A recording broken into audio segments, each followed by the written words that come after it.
काळजावर दगड ठेवून एका शेतकऱ्याने आपल्या हाताने 4 वर्ष पोटच्या मुलासारखी वाढवलेली 6 एकर डाळिंब बाग ट्रॅक्टर चालवून उद्ध्वस्त केली आहे.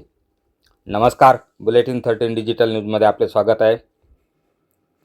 नाशिक जिल्ह्यातील येवला तालुक्यात जळगाव येथे कडक उन्हाळा आणि डाळिंबावरील तेल्या रोगाच्या प्रादुर्भावाने हताश होऊन शेतकरी बबन शिंदे आणि त्यांच्या मुलांनी उभ्या बागेवर ट्रॅक्टर फिरवला.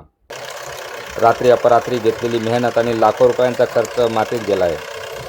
शिंदे कुटुंबाने तब्बल सुमारे 35 लाख रुपयांचे नुकसान झाले असून आता खरीपाची पेरणी कशी करायची असा प्रश्न मोठा उभा राहिला आहे. उष्णतेने गेल्या रोगाने 6 एकर बाग काढताना छाती फाटून आली. 35 लाखाचे नुकसान झाले असून शासनाने मदत करावी ही विनंती केली आहे. डाळिंब उत्पादक बबन शिंदे यांनी शासनाला विनंती केली आहे. बुलेटिन 13 डिजिटल न्यूजसाठी विलास कांबळे, येवला. यावर्षी टेम्परेचर जास्त असल्यामुळे डाळिंबाच्या बागावर तेल्या रोगाने अटॅक केला.